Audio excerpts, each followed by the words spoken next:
Welcome to the Real Journey of the Entrepreneur. The journey of any entrepreneur begins with a decision, then writing down your vision, then the execution of that vision. It is not for the faint of heart. It is for those who understand how powerful your mind is and that you can truly create the life that you deserve. It does require a unique formula that includes belief in yourself, a lot of consistency, connecting with an OG, a lot of tears, missing out on a few events and things, and taking a whole lot of risks that will allow you to see your vision and dream come to pass. This journey of the entrepreneur is from the perspective of a wonderful mother, a business owner, whose goal is to break generational barriers and normalize the process of wealth building and financial wellness through entrepreneurship, all while creating a social and give back along the way. I am sharing this journey with you and invite you to share this process with me. Let's do this together. It's my own, but you have to feel comfortable to own it. Yeah, absolutely. Right? I will always support you. Thank you.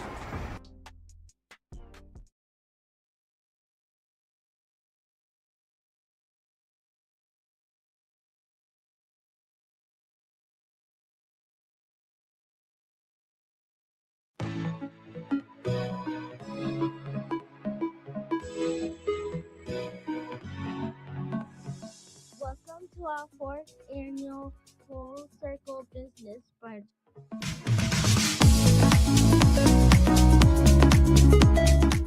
This room is small enough but big enough that you can connect with someone. And that is the intention of the Full Circle Business Brunch experience. Being in business is not a competition.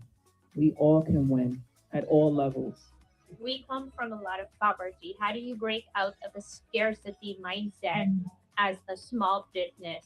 If you keep it positive, positive will always keep you. The idea that I'm always broke, I never have enough money. You can easily say, I don't have enough money yet. And that changes how you then move forward with your next financial decision. I'm here to help educate you all on things that you may not have known about, because we find that there's a lot of suffering that goes on when people don't know about stuff. When you're entering into a business relationship, it's still a relationship. So you want to maintain a good rapport with whoever it is that you're transacting with. You're hiring an attorney to not only protect you, but to also be the bad guy in certain situations. We can help you connect to people who are looking for jobs. We have 200,000 people in our job bank. We're here to help the businesses out there. We're doing really the heavy lifting in our economy. This is my fourth time attending this event. Each year it gets better and better. And it's really inspiring to see what she's doing for the community and working with the youth. Why I wanted to start my business is because my mom was working too hard, right? I want to have my own business, my own clothing to wear on the street. This is an amazing, amazing event with lots of knowledge for business owners, business starters, and just who's thinking about getting in the industry. Hope this continues to be an annual event for those who want to learn more about business and get into the business space. Thank you for being a part of this transformational experience. A brighter day tomorrow will bring. Oh.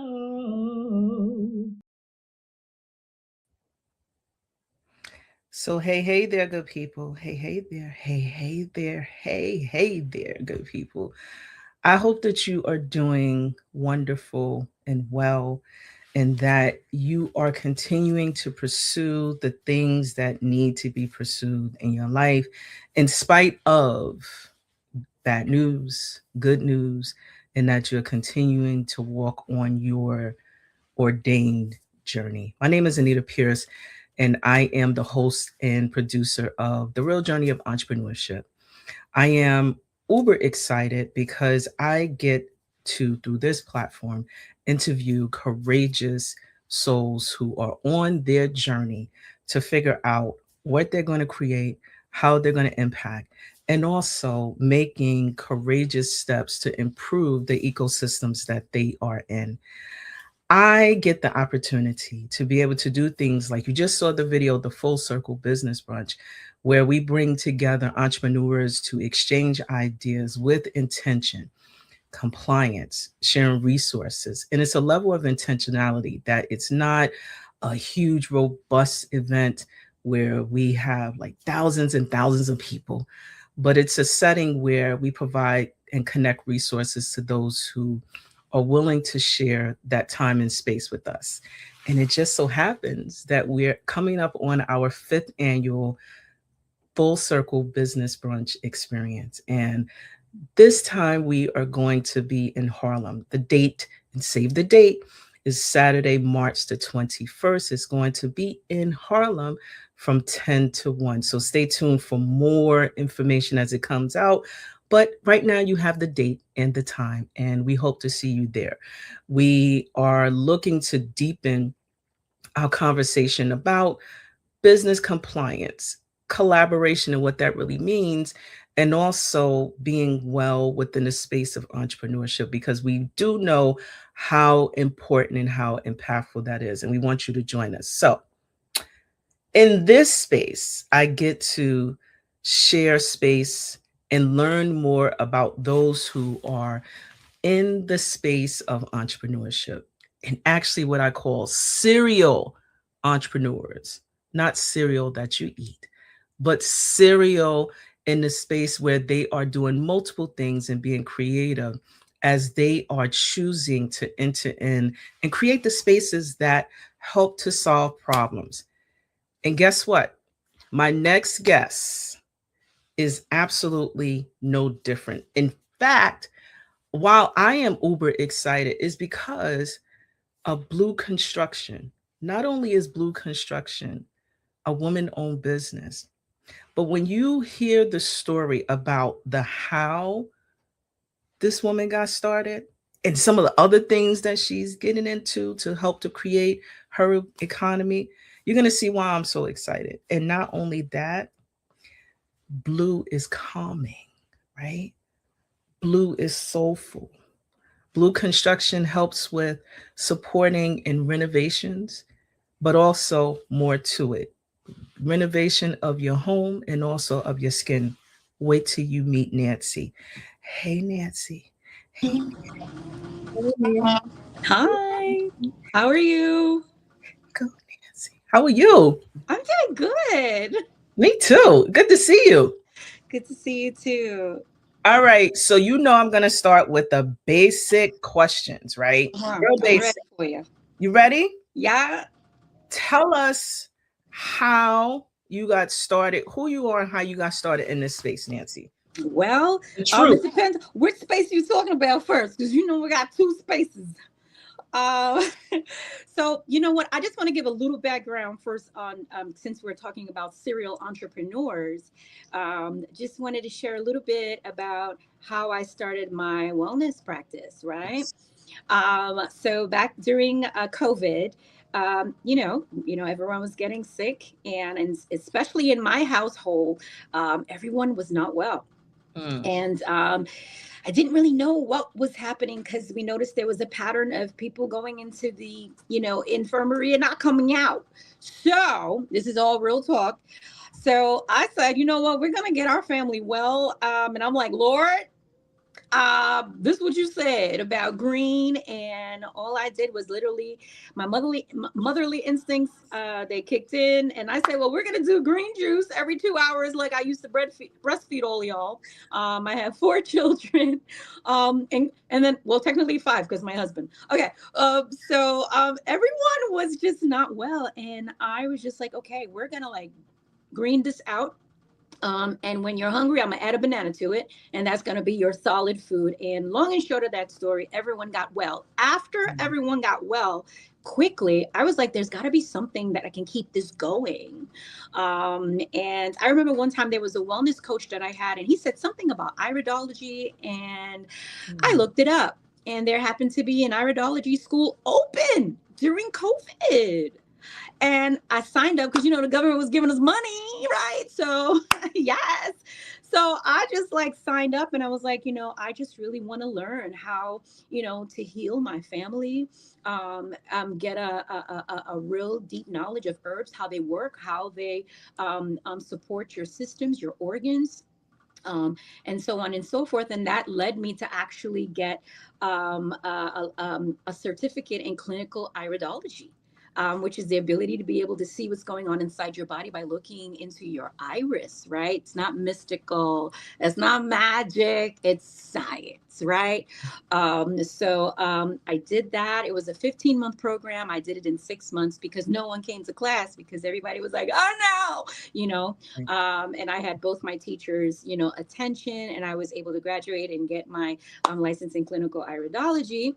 And I had to practice on people. Anyway, long and short of that story, understanding herbs, learning that, I was, you know, saying to myself, I'm not sending my clients to the pharmacy for eczema anymore. I'm just going to make it because I know how to make it.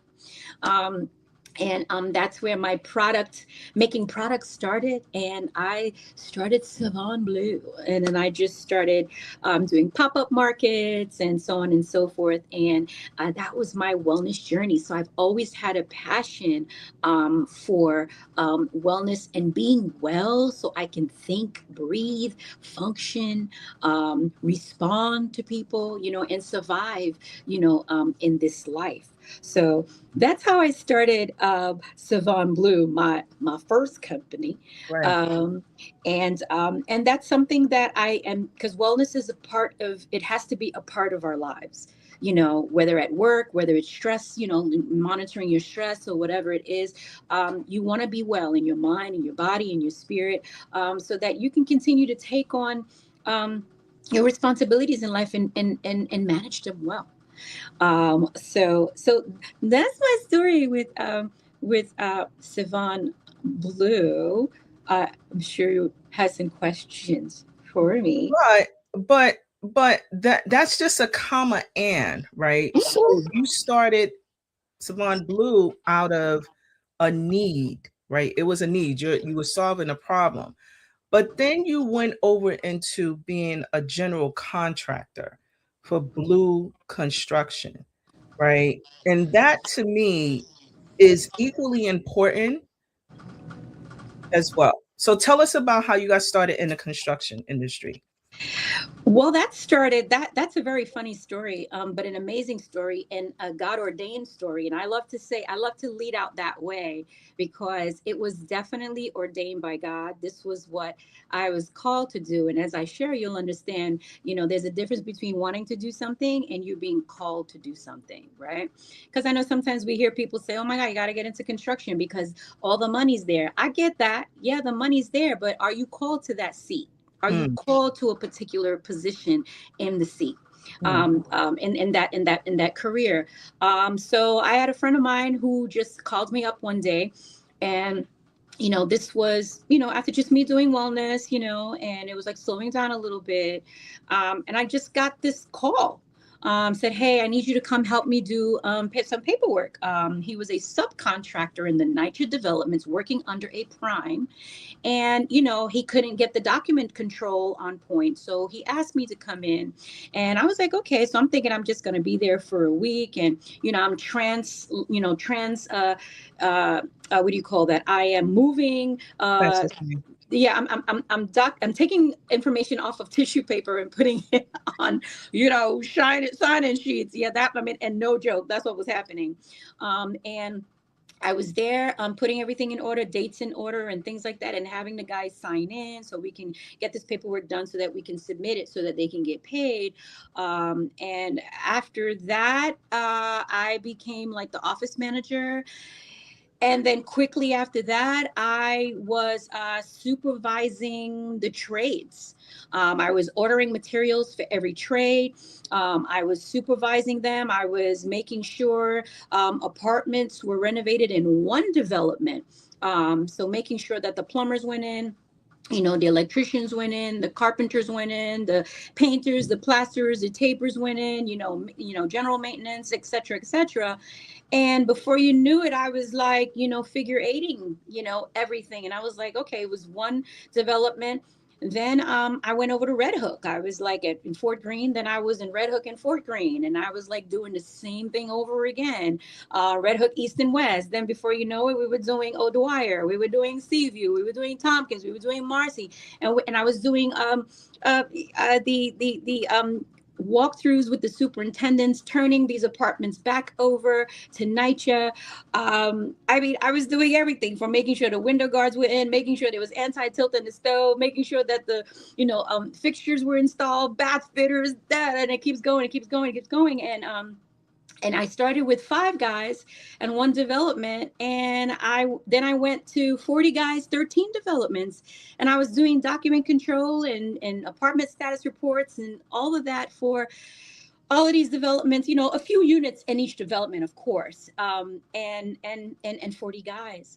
And there were some things happening between the subcontractor and the prime in terms of, sometimes subcontractors don't understand that they're not the boss.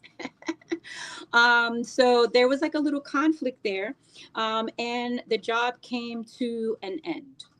Right. But while I was there during that time, I was the boss that these guys knew. Yes, I went through drama. Yes, they put me through it. But at the end of the day, they realized, that I was a sincere person just trying to get the job done so they can get paid so that we can go home. So when it came to an end, 8 out of those 40 guys said to me, hey, if you get your general contractor's license, we'll work for you. That threw me off. I wasn't looking. I mean, I did start loving the whole renovation game, but I was like, you mean like me become like our boss? Like how I couldn't even picture myself. But see, these guys were already telling me who I was. They're already letting me know that you have what it takes. We've worked with contractor after contractor for years of our lives. Some of these men have been in the game like 30 years, 40 years. And they were telling me, hey, you need to go and become a GC. One of them went and got my LLC. And then I did everything that I could. I said, okay, I'm going to call you. Exactly, girl. They went and got my LLC for me. It came in 7 days, opened up my bank account and everything. And whatever I needed to do to get my GC license, I did it. But while I was trying to get all my stuff together to become a GC, I went and I got my certificate in, basic plumbing. I got my OSHA, my SST, solar panel installation, green construction, scaffolding, erection, you name it. I went for it. And I was like, hey, these opportunities are free.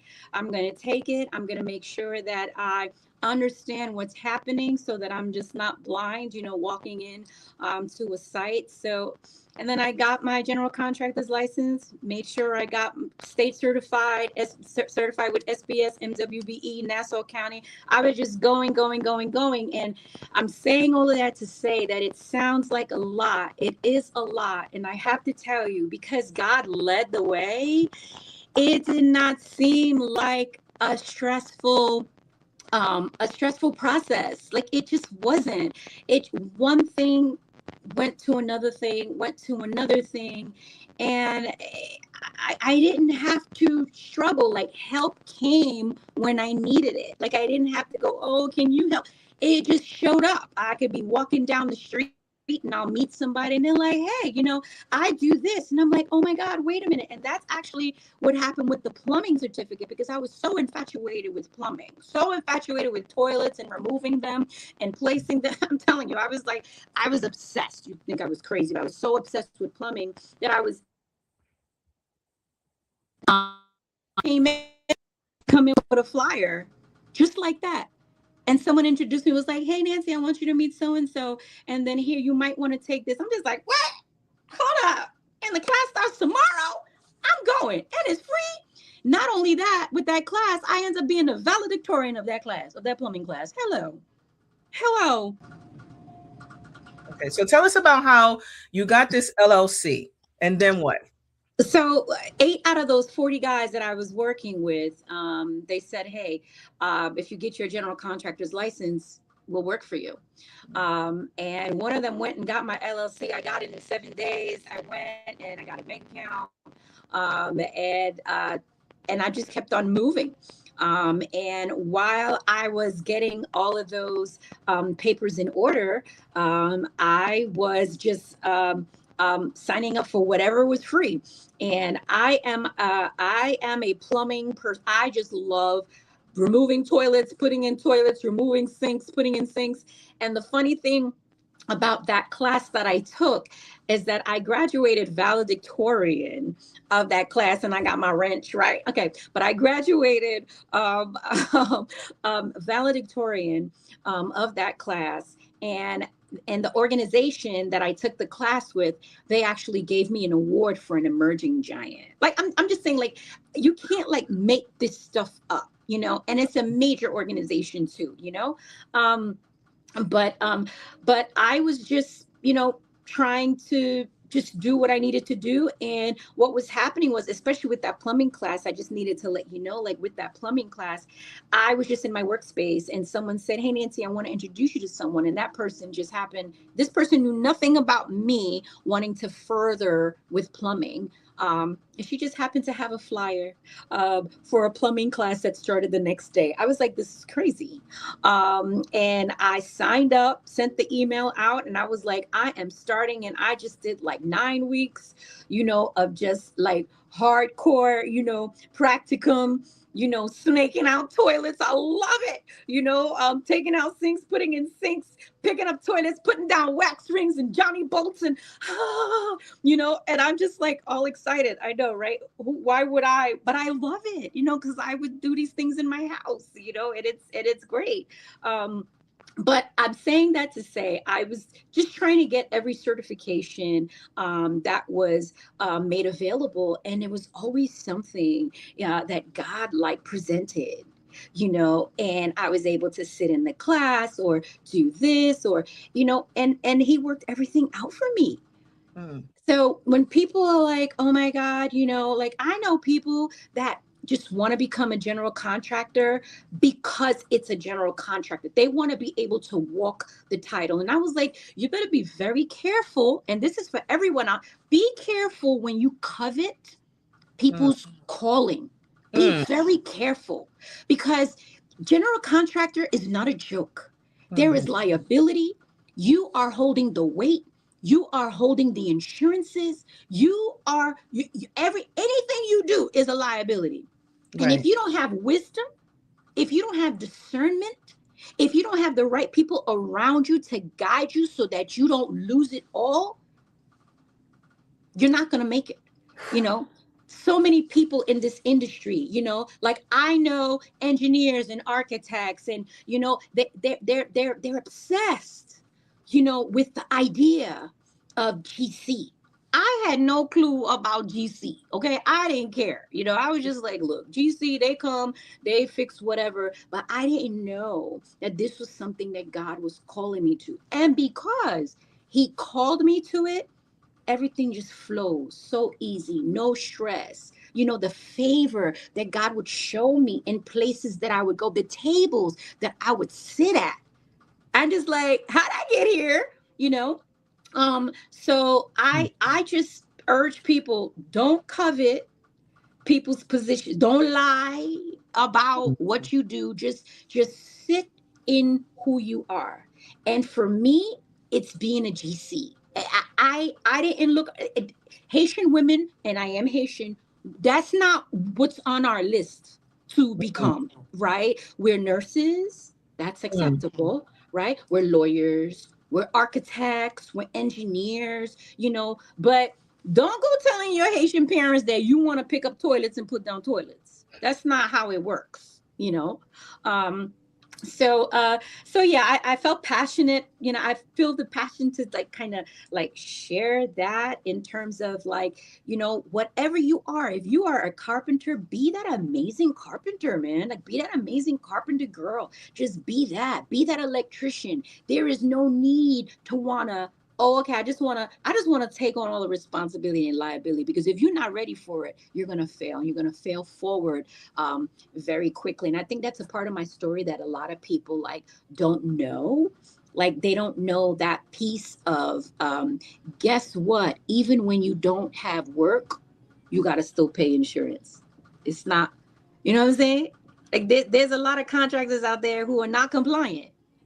They just working, they doing what they're doing. And, you know, insurance is a thing, you know, but I thank God that, you know, he provided for me so that I never had to lapse in insurance. Never. No matter how tough things got, we were still able to move forward. But I also think, and I can't leave this out, is one thing that is on the table a lot that people don't talk about is it's okay to talk about, you know, a significant other that supports you, either emotionally, either financially, because that's like a crime, you know, in a lot of the women, you know, entrepreneur space. It's like, look what I'm doing. I'm doing it on my own, but I want to tell you that I did not. I did not. I have an amazing husband, and some people, they have husbands, partners, you know, but the point I'm making is that you can't do this by yourself. And that's a silent piece where people don't like to talk about it. I'm not that woman that's going to walk about, I don't need no man because that's not my story. I'm so honest and so grateful that I have a loving husband. And some people, that's just not what they have. They have a supportive mom. Oh, they have a supportive sister. And that's good. But never walk out there on the stage like you did it by yourself, because somebody had to help keep your head, you know? Yeah. So I gotta launch in. I stayed silent intentionally because I think that you, as the co-author, co-collaborator of your story, I think I appreciate you sharing. But there's something that I wanted to like just double back on. The fact that you said that some of the certificate programs that you launched into were of no cost to you. How did you find them? Like, I mean, you know, I know that you mentioned that, you know, someone supported you, may have shared information, but the other ones, right? When you were transitioning, did you like, was it Googleable on TikTok, the TikTok, or what? Like what was it that made you say that at this time? Because I know you were getting your download from God, right? But how did you have the courage to be like, yo, I'm gonna listen to this, or I'm gonna launch into this? Because sometimes we hear stuff and we may be doubting the download from God, right? And then we just kind of do our own thing. But you listen. I want to unpack that a bit.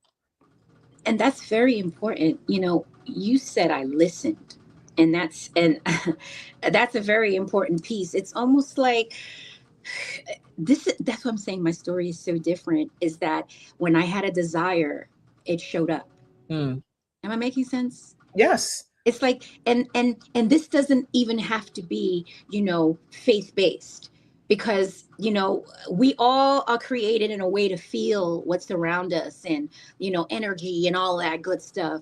But for me, it was just like I had a desire, and whatever I needed showed up. It's almost like when the student is ready, the teacher shows up. Right. And I always said to myself, I was just like, you know, man, I just really wanted to know the basics of building. You know, I'm a contractor, but it's just like at that time, I mean, I wasn't a contractor at that time, but I was just like, man, I just really want, you know, I just want to know the basics of building. And somehow I got connected to Solar One through WEAX, which is an environmental justice workforce program. Because, you know, I'm all into wellness and stuff. And somehow God connected me with a wellness construction.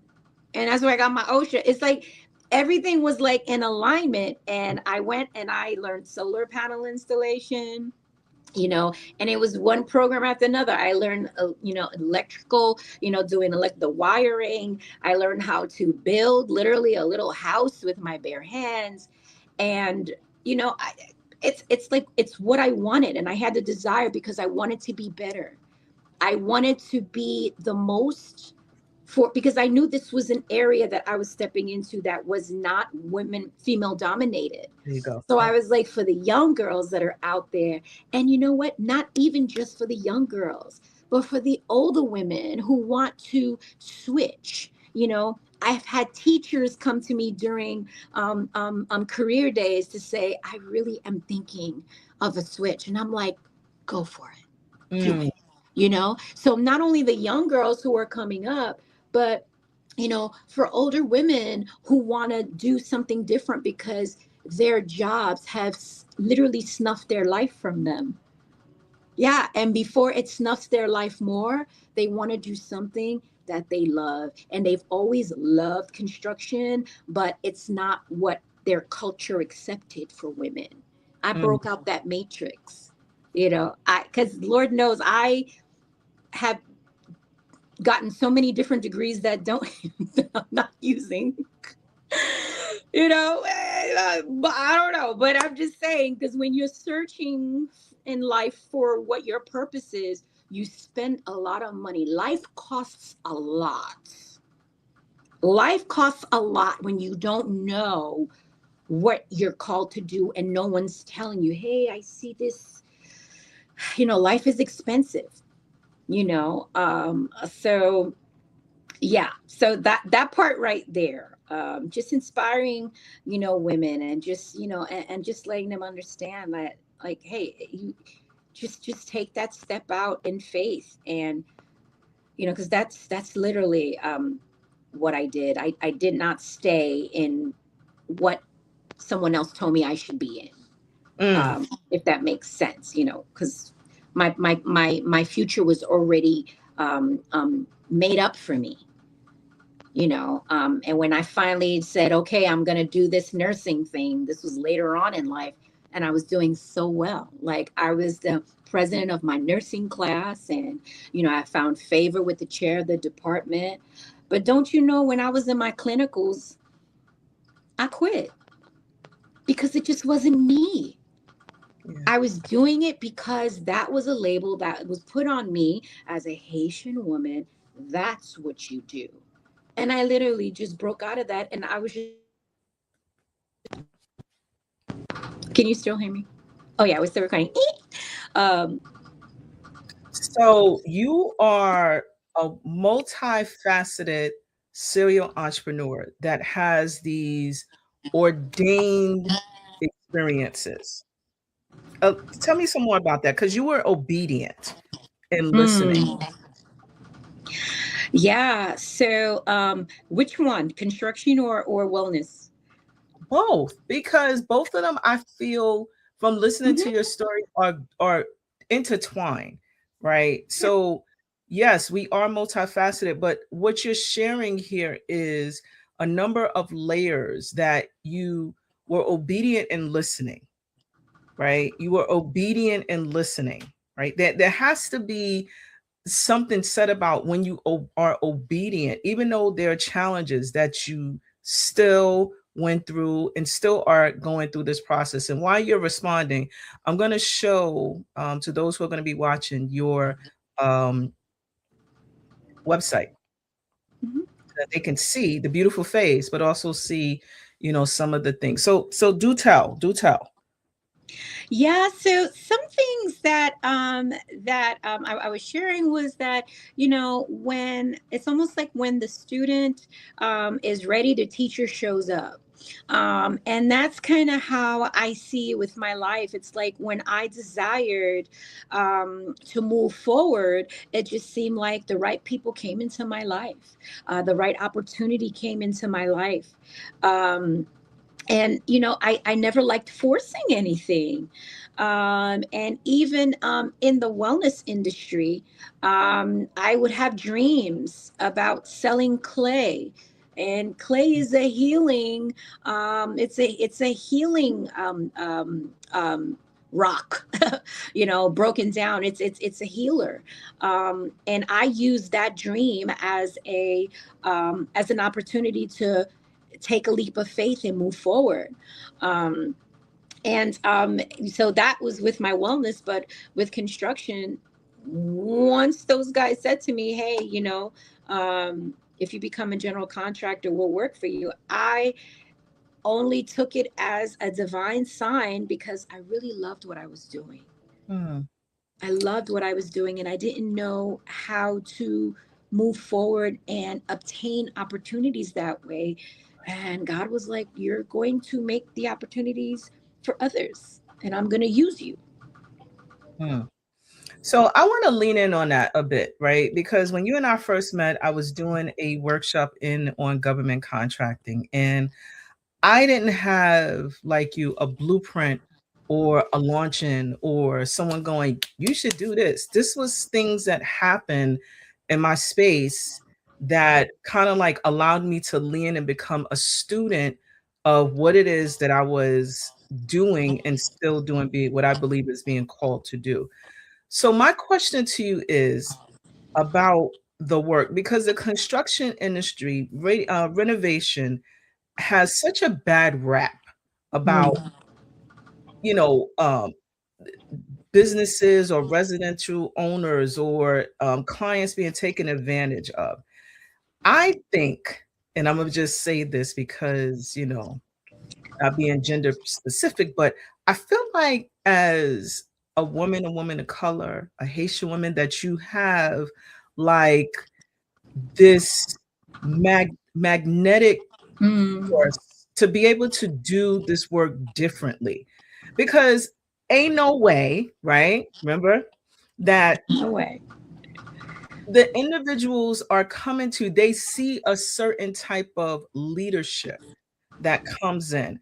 Do you think that, and this is from your experience and what you shared previously about leadership, how important is that when you're managing the human experience, even though we're working and we're trying to do the things with our life? It's a human experience. Can you share about your leadership qualities that you have and that you bring to the table versus others? Yeah. So one of the things that I have conversations with people a lot, and it's usually foreign, is this whole idea of emotional intelligence, right? That a lot of people are just in a lot of their fields, but we'll stay in construction. But in this field, a lot of people are just not mature. They are not mature as an individual. They have not learned from things that have happened in life. They have, held on to bitterness, which blocks any type of lesson learned, right? So I've noticed a lot, and even because I can see, I can figure out who you are based on the things that you say to me. I can read what you're not saying, right? And that's my social work background. That's how I'm able to, you know, understand people and clients and colleagues, But when people are not emotionally intelligent, decisions are made, choices are made based on the dollar as opposed to doing the good work. Right. Everybody is not that person that will say, I will walk away from this $1 million job before my name gets tainted. Everybody won't do that. People don't think about like I always say to people, you should really rehearse the consequences more. Because if you rehearse the consequences more in your head, you'll be able to make a solid decision right on the spot. Rehearse the consequences. What is it going to look like when you upcharge and do a little bit more for your overhead, right? What's going to happen when something goes wrong, right? What are you going to do? You done charged them all this money and you probably spent it. You understand? It's like the emotional intelligence is just not there. And unfortunately, it's something that you have to want, the wisdom, the discernment, that the thinking about the consequences is not something that comes natural to people. And I know for me, as a leader, another way that God took me through life, to understand stewarding people, stewarding humans. I went through like this whole, and that was another opportunity that just came to me. It was like this organization that helped you manage faith and work, and kind of like leading your company you know, the way God would want you to lead your company. Like, I'm like, where did that even come from? Like, how, you know, but this is how God prepared me. And he had me sit in front of people like Francis Hesselbein, the owner, you know, the founder of the Girl Scouts, you know, had me sitting in front of the VP of Walt Disney, had me, you know, sitting there in front of the VP of Southwest Airlines, you know, to understand, you know, customer service and taking care of people, and you know, be our guest, you know, just understanding hospitality, and the customer is that's your first, you know, that's your first line of priority. Like, all of that, you know, it's made me who I am. So I was already being built, like 20 years ago. I was already being built for this real harsh world of construction. This kick you down, and some of us stay down. I don't. I'm like that thing that comes back like this. But I've really never gotten kicked down, because people just are like, what is this? You know, because they've never seen it. Like, I'm like this unicorn, or, you know, like when I show up, they're just like, what is going on here? You know, and I'm okay with that, because when you're called to a seat, nobody can take you from that seat. So they either got to deal with you or not. There's no in the middle, you know. And if you don't deal with me, I'm going to be placed someplace else, you know, where I can be used the right way, you know. So, I mean, and this is never to brag, but it's kind of like my life. It's my story. Like, I have walked through so many different places in life where it's always been people-centered. You know, it's always been people-centered. Like, even when I was working in the NYCHA houses, and I had that crew of guys, I was the boss that was like, you need to take a nap right now because you're grumpy. Like, literally, I was like, you need to take a nap. Or if they start getting the sniffles, I was like, Instacart ginger and elderberry. You're coming to work tomorrow, so I'm gonna let you leave early today. Here's your medicine. Come back. And they would come back. And they'd be well, and they would be whole, you know. And what made them come back, it's not that they were 100% healed, but they came back because they were like, you care about us. You gave me water. I wish I had this guy on here right now, because he would tell you, because he came to me and was like, you gave me water. And in my head, I'm like, that's not what we're supposed to do in hot weather. Like, right? You understand? So it's like, that's just a gift, to be able to steward people and steward them right, and understand, hey, I know you got a second job after this, you know, so I'm going to use the young one that could work all day and do, and I'm going to give you lighter work. Like, this is how I was always having to think. That was my retention method. I got to know who's good at what they do, and let them write it out, so work doesn't feel like work. I don't want work to feel like work to me. But if my team also work don't feel like work, it got to a point where I was kicking them out of the apartment, because we had a staging area. It got to, I'm like, okay, you got to go. It was like that. Like, in the beginning, they would like wrap up 3:30, gone, everything wrap up. They don't even come say goodbye. To the point when they started seeing that, wow, she actually cares about us. Now I couldn't even get rid of them. And then they were showing up too early in the morning because they wanted to get the work done. Right. 19 inspections, no punch list. Even at NYCHA in those houses, they were like, I have never seen, first of all, a girl super clear 19 inspections like that with no punch lists. Okay, well, anyways, that's what happens when you're called and when you just want to do something because everybody else is doing it. So now let's talk about some of the projects that you're working on. One of them, notably, the JFK Terminal 1 project. And that to me is like a big to do, because all of the construction that's happening, and you get the call. How giddy were you? Did it matter? Was it important? Tell us a little bit about, what aspect you're going to be contributing to make that project a success. Well, I've contributed to that project. I actually got a call to come in and do stairs, the egress stairs. I know, right? Like, what am I doing there?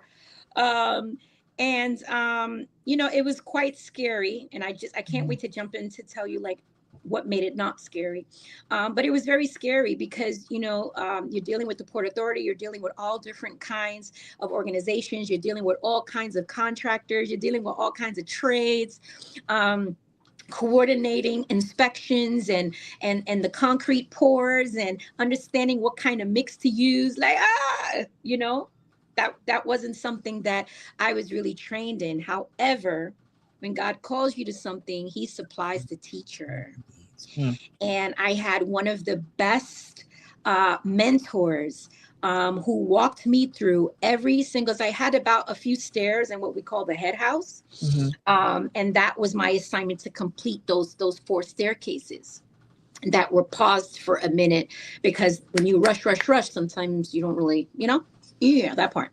And he walked me through everything. He would walk me through every staircase. He was like, hey, that's this and that's that, and these are seismic clips, and this is this. Now, what are these again? Oh, these are seismic clips. These are this is that. This is blocking. This is this.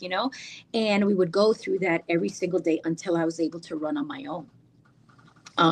But the exciting part about that is really having the teacher and having the experience. And the funny part, when I showed up on the first day, like a lost little girl in a park, I was in the parking lot, and here comes this gentleman who had been working for the company for a few years.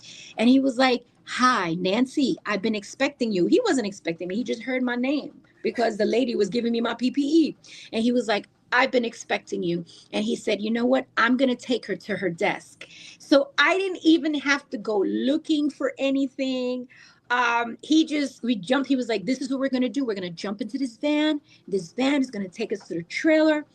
I'm going to get you your computer. I'm going to get you your iPad. I'm going to get you this. And then he was like, I'm going to introduce you to this person, that person. I have so many friends from there. Like, it's crazy, but it just goes to show you what God would do to set you in an environment like that. It was very fast moving, you can't be on your phone. So that was different for me.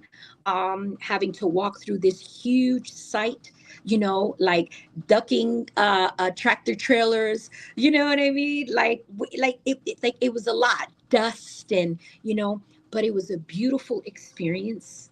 I met so many people that I'm probably going to end up working with again, because this project is coming to an end this year, as we all know. But my assignment was complete. And that really, really stirred up my love for major commercial projects and airport projects. Now, at that time, I didn't have all my state certifications, but just recently I just got them. So now I'm already bidding, for the other airport jobs. And it's a real thing, but it's what God had to do to get me ready. How am I bidding for things that I have no clue? But he put me right in there with all the big dogs, sat at that table. And let me tell you something. When I sat at that table with all those superintendents that did not look like me, but not a woman and not too many women, people of color, they really supported me. They supported me. It was like, hey, Nancy, welcome. They were very, very supportive. So contrary to a lot of other stories, like, oh my God, these guys in this industry. And it's like, I don't have that experience. Right. When God has called you, he's going to make that way plain and clear. And you're going to, because he has a purpose. There's a purpose. I am in my purpose. And when you're in your purpose, you're going to fly. An Olympic athlete, just purpose to be an athlete, they're going to fly. That's what they're going to do. So I'm that contractor girl, and I just can't wait to see where else I'm going because it seems like I'm going places and I'm going very fast. You're being accelerated Yeah. on your journey. And as we wrap up, right? So I have to have you come back, like just so that you do a continuum of your journey. But I'm curious about three things, just three, that someone who won as a Haitian girl from Brooklyn. Let's start from that lens. They want to thinking about it. What are three things that you can offer that young girl from Brooklyn Mm. to launch into this space? Just three things. Now, a Haitian girl, right? Haitian girl. Okay. So this is funny, but I'm telling you the truth. As a Haitian girl, first get your therapy on, okay? Because there's a lot of things that are said to you. And I get it, there's Caribbean, and I know a lot of times, other Caribbean cultures want to be like, well, we're all Caribbean. No, and for some reason, Haitians they're just a little different. Like we're treated a little different from the pack, right? So there's like things that happen, and parents say things, and and you really can't grow beyond the words that have been sown into your life. So it's very important to get, unjunk yourself with whatever you've been taught, so you can really thrive and not care about anything. That's number one. Number two, really pray, or talk to yourself about being very discerning about your circle. Mm.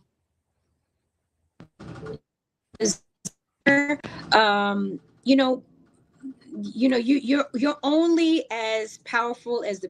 So go. So, and number two, you're only as powerful as the people around you. Choose your friends wisely. When someone shows you who they are, believe them. Walk away gently. Walk away gently. And number three, you don't gotta tell everybody what you're doing. You can really just enjoy where you are, enjoy with who you are. You don't have to make an announcement. It doesn't have to be a TikTok announcement so that you can, like put it in your haters' face. You don't need that energy. You don't need that. You just want to be able to get up every morning and be like, I am great, I am powerful, I am successful, and I'm going to meet new people today. You can manifest a lot of these things, and lots of times we don't do that. We manifest gossip, slander. Don't talk about people. Don't talk about what they're doing. Focus on you. Focus on you. Get your therapy, watch the friends, and just you can keep stuff to yourself. You don't have to share everything. When it comes out, it comes out. But you don't want any enemies. You don't. There are enemies you don't know that are out there because of whatever, jealousy and things. That's just what it is. It's just that whatever you're doing and you're successful, you're always going to have that, right? But don't be the one to bring it. Don't be the one to bring it, because you want to live out this peaceful, successful life, and make sure you take care of your health. Not optional. So I'm super glad to have talked to you today, and we can find you in one space, bluethebuilder.com. Where else can we find you? You can go to Instagram and go to Blue Construction LLC. That's Instagram, and we're just working on some other platforms right now, since we're moving into bigger things now. So there are some things shifting, and everybody will know. And everybody will know. And everybody will know. And before you go, right, my rapid questions that I love to answer as a wrap up, right? You ready? Yes. Blueprints or hands-on tools? One word. Hands-on. Okay. Renovation or building from the ground up? Building from the ground up. Plumbing or finishing work? Finishing work. Legacy or expansion? Legacy. what's your favorite borough? You know I gotta be Brooklyn. We're back, friends. We are back. We are back. Brooklyn is back up.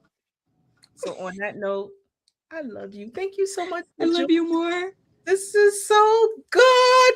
Blue Construction LLC, and also blue, if you notice, blue background, blue, good energy, and I love it. Nancy, thank you so much for joining today. I look forward to having you come back again to share the comma and about your obedience and trust in God, because that is what I learned today, that entrepreneurship is connected to spirituality.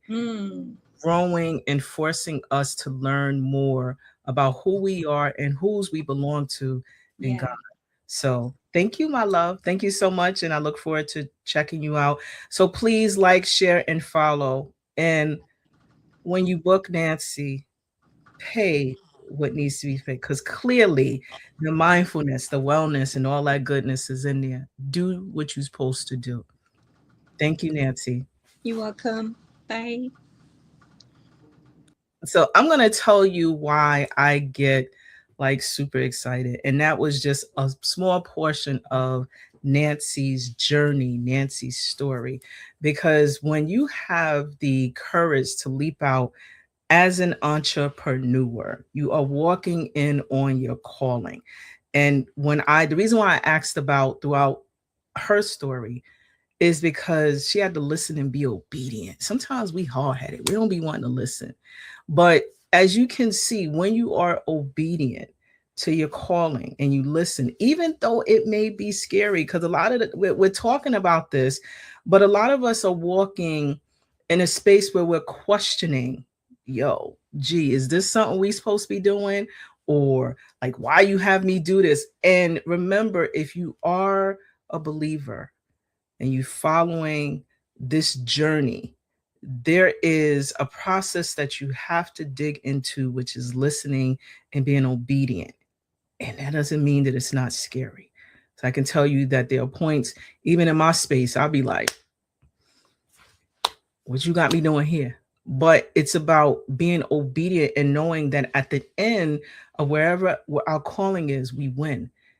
There's challenges and ebbs and flows throughout this space called entrepreneurship. It is not the highlights that, folks like to show on social media. It is a behind the scenes stuff of, hearing that someone that you genuinely love passed away and figuring out whether you want to stop your day, in my case, or keep going. It's decisions like that you have to think about. But being in the space of leading, in this space, construction, wellness, using mindfulness as Nancy is leading, makes me want to stop what I'm doing and go work for that space. Because why would you not want to share the human experience and also be able to make impact wherever you go? But on that note, I want to say thank you for joining, watching. Please don't forget to like, share, and follow us. We are on all of the platforms at 11375. And I want to thank you for your continuous support. And also, before I go, I also want to share something, because we're still in the month of February. There's an opportunity fund grant in East Brooklyn. LDC is looking to fund an entrepreneur with $10,000. And who couldn't use extra $10,000 in their pocket? But I have to tell you that it is specific to zip codes that are in East Brooklyn. The LDC, if you check the website, it is there. The final date for you to apply for this specific grant is February, I believe, the 26th. But if you click on a link at the ldc.wisehive.app, you'll be able to see the exact due date. But it's $10,000, friends, $10,000. So you heard it here. Take advantage of it. And I look forward to staying connected with you. And thank you so much for joining another episode of 11375 and the Real Journey of Entrepreneurship. Welcome to 11375. My name is Anita Pierce, and I am your Chief Experience Officer. At 11375, we offer strategic alignment, solutions specific to you and your business goals, and also connecting everything with social impact. So if you are looking for a really amazing organization where we help you to focus your strategy and connecting it with social impact, please do not hesitate to reach out to us. We are on all the social platforms, and you can contact us at 11375.